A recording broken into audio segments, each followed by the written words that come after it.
Agora, no momento das comissões, nós vamos abordar um tema, no mínimo, bem curioso, mas como o direito é um reflexo da expansão da sociedade, novas formas de entendimento vão aparecendo, tecnologia pode ser bem explicado. Eu estou aqui com o Dr. Francisco Campos, a doutora Marina, que estão à frente da Comissão de Direito Espacial, e um nome parecer estranho, mas eles têm todo um estudo com relação às questões, limites, que estão no céu. E eu queria que a gente vai fazer um bate-papo aqui para a gente entender e, certamente, no futuro, termos aplicações mais extensas, né? Doutor Francisco, primeiramente, é um prazer tê-lo aqui, doutora Marina. Eu queria saber de vocês o que consistia o direito espacial, como nós temos o direito minerário, ferroviário, e nós temos essas questões ligadas ao direito espacial. O que consiste? Bom, o direito espacial ele é um ramo jurídico que regulamenta as atividades espaciais. Então, ele coloca limite para que as atividades sejam desenvolvidas, seja por estados, seja por atores do setor privado, organizações internacionais, para que tudo ocorra em conformidade, para o bem pacífico e para a gente poder trazer essa tecnologia e aplicar aqui na Terra. A doutora começou falando, agora eu passo aqui para você. Essa questão da questão espacial, ela é regida pelas organizações internacionais. Quem é que determina quando o espaço de um, quando o espaço de outro, a partir do momento que você não tem mais um limite territorial? Como você tem essa majoração? Certo, nós temos diversos tratados internacionais que lidam com esse tipo de situação e com essas relações. Além disso, nós temos ações que são realizadas pelos estados unilateralmente e com toda a permissão do arcabouço internacional. E nós também temos regras de coexistência mesmo e de limites técnicos que são desenvolvidos por organizações internacionais. Então, dentro desse espaço de múltiplos atores e sujeitos internacionais, os estados e as empresas internacionais coexistem visando sempre a exploração das atividades espaciais. A exploração que, com o passar do tempo, provavelmente vai ser um destino até não sei quanto tempo o planeta Terra pode suportar tanta emissão de gás, tanta poluição. Certamente as próximas gerações vão se munir dessas legislações, né? A procura do espaço, talvez, né? Com certeza, e na verdade nós temos algumas questões que são bem interessantes. As atividades espaciais elas acabam se revertendo para a sustentabilidade na Terra. Então, para você que acha que existe uma distância tão grande, lembre-se que o seu GPS, lembre-se que toda a questão do tempo, da previsão do tempo, meteorologia, internet, todas têm uma ligação diretamente com as atividades espaciais. Francisco, você me poderia tirar uma dúvida com relação a por exemplo, um satélite colidir com outro? Existe aqui uma questão de má colocação, algum efeito que possa ser do espaço, não tem problema, gera uma indenização, uma restituição. Como que fazem? Como a legislação internacional entende isso para dirimir essas questões? Nesse caso, Sérgio, nós temos uma questão da arbitragem. A arbitragem sendo aplicada usualmente por ser especializada. Como nós vamos tratar de questões muito sensíveis, de dados tecnológicos, usualmente esse tipo de questão acaba sendo resolvida por meio da arbitragem. Também é possível um acordo amigável entre as partes, daquele que causou o dano com o qual o dano foi causado. E, por exemplo, se esse objeto espacial satélite, por exemplo, reentrar na Terra, nós temos convenções de responsabilidade que lidam diretamente com isso. Então, se eu tenho um objeto espacial causando um dano, por exemplo, no Brasil, haverá responsabilidade dos estados lançadores de indenizar por aquele dano que ocorreu dentro da propriedade brasileira. Isso é com o aumento da tecnologia, a exploração e novas tendências, é natural que todos os países tenham satélites, então a produção vai aumentar muito, coisa que outrora, se você só tinha um satélite russo, um satélite chinês, americano, eu acho que as coberturas todas em torno da Terra são maiores, né?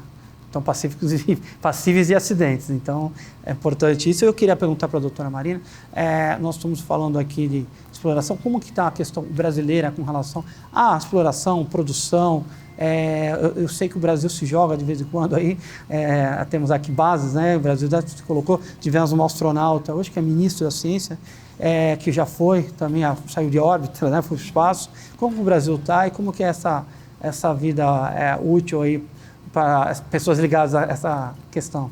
Só antes de responder, eu queria fazer um adendo ao que o Francisco colocou, que eu queria mencionar que na nossa comissão a gente tem um membro que, na verdade, assim, eu acredito que é uma das referências do direito espacial no Brasil, que é o professor Dr. Olavo Bittencourt Neto, e ele é árbitro da Corte Permanente de Arbitragem, né, que o Francisco mencionou a arbitragem, e ele é o único árbitro brasileiro que está lá na corte como árbitro e que cuida dessas questões de conflitos envolvendo problemas com direito espacial, né? Então, desculpe até a minha parte, a ignorância, mas qual é a organização internacional?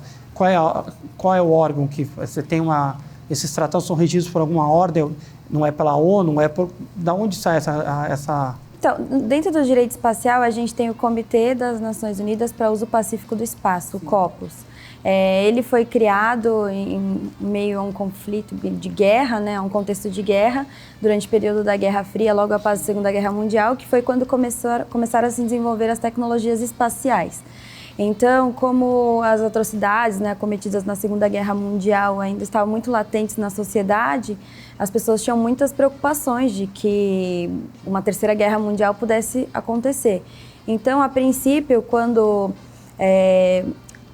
a Rússia, a antiga União Soviética, desenvolveu o satélite, né, que foi em órbita terrestre, o Sputnik, eles tiveram essa preocupação, né, do que poderia vir, se poderia utilizar essa tecnologia para fins militares, principalmente por estar dentro de um contexto de conflito entre Estados Unidos, União Soviética.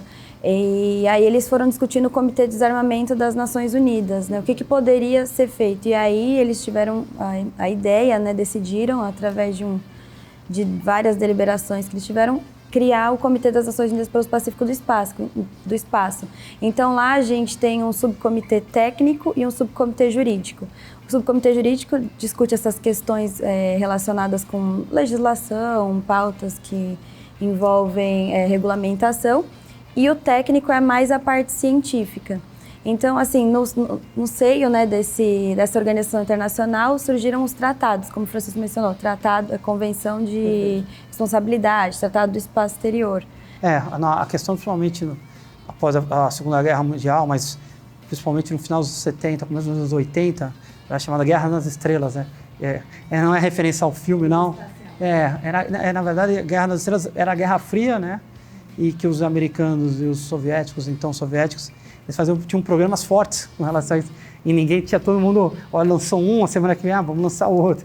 Havia toda uma questão. E depois do final até da cortina de ferro aí da União Soviética, os programas ficaram mais claros, né? E hoje estão, principalmente para expansão, mais comercial hoje, né? E no futuro já se tem uma ideia de até um turismo. Quem sabe um dia. Mas respondendo o que você tinha me perguntado sobre a questão da exploração de recursos espaciais, né, essa parte que agora está super atual, é o assunto do momento no direito espacial,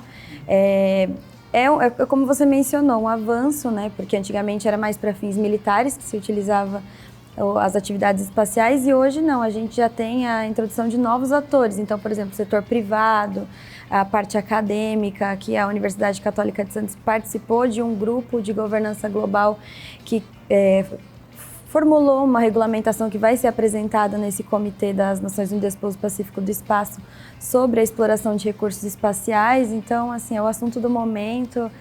Tem vários programas sendo lançados, Artemis Accords da NASA, Missão Chang'e da China, sondas Hayabusa da JAXA, que é a agência espacial japonesa. Eu queria, para finalizar, fazer, na verdade, duas perguntas, e cada um responda. O que você acredita, primeiramente, por que esse interesse pelo direito espacial? Você como advogado, qual o interesse de ambos no direito espacial e que futuramente, como vocês enxergam o direito espacial, uma perspectiva de 10, 15 anos? Eu queria que você respondesse essas duas perguntas, que vocês respondessem. Para o colega advogado que tem interesse em relação a essa área, eu sou hoje CLO de uma empresa de nanosatélites, a Lia Nanosatélites, e a minha atuação é voltada para contratos internacionais, é voltada para análise de direito do trabalho internacional, para o desenvolvimento de startups, dessas startups especificamente, e como criar todo um arcabouço jurídico para fazer esse tipo de operação no Brasil. Existem outras empresas já, seja na condição de startups, seja mesmo na condição de empresas jurídicas, empresas privadas que já estejam com essa devida atuação, que vão se expandir para os próximos 10 anos, já que o Brasil vai ter uma possibilidade de expansão plena em relação às atividades espaciais. Isso faz com que o mercado de trabalho para novos advogados, para consultores jurídicos, tanto nacionais quanto a nível internacional, se expanda muito. Entretanto, uma especialização é necessária, então é preciso ter um conhecimento, domínio, por exemplo, de contratos internacionais. A língua inglesa acaba sendo fundamental para esse tipo de trabalho do advogado, seja santista ou seja a nível nacional. E você, doutora Marina? Bom, eu sou uma super entusiasta do direito espacial, sou apaixonada pelo ramo e, assim como o Francisco mencionou, essa questão da especialização é muito importante. Foi a partir dessa porta que eu conheci o direito espacial e que eu estou nele hoje. E como o Francisco mencionou, a gente acaba tendo diversas oportunidades. O ano passado eu participei de um grupo de governança global com meu orientador em Luxemburgo. Se tudo der certo, esse ano a gente vai para o Comitê das Nações Unidas, para o COPUS, né, na ONU. E como ele mencionou, a tecnologia, as coisas estão avançando, a gente precisa se adequar a esse novo contexto. E o direito espacial, por mais que a gente fale, é muito distante da nossa realidade, isso aí não serve para nada, mas não é bem assim. A gente é muito dependente de tecnologia espacial e a gente nem imagina. Então, por exemplo, quando você está usando um GPS, você está utilizando tecnologia espacial. Quando uma pessoa que trabalha com agronegócio está vendo informações meteorológicas, ela está utilizando informação advinda de tecnologia espacial. Utilizar a internet, enfim. Então, nós somos muito dependentes, ainda mais assim nesse contexto de pandemia, Covid, a gente viu o quanto nós precisamos estar nos adequando, fomentando que esse ramo se desenvolva e até mesmo para não gerar conflitos, né? Porque, como a gente mencionou, a tecnologia espacial é dual, para fins militares ou civis. Na verdade, eu queria agradecer a presença de vocês dois e porque principalmente elucidaram algo que para gente, para todos nós, está muito distante. E alguns anos atrás, quando entrou o marco regulatório da internet, todo mundo via. Quando entrou a questão das startups, todo mundo via com o pé atrás. Então, esse dinamismo e a rapidez que o direito está, certamente vocês terão um lugar de acesso ali, porque realmente o mundo hoje ele se move em razão da tecnologia. E a internet, o 5G que está chegando, está demonstrando isso, a conexão e a dependência que o ser humano hoje tem da máquina. Então, questões ligadas às questões tecnológicas, elas vão ser inerentes a toda a sociedade, vão fazer parte dela.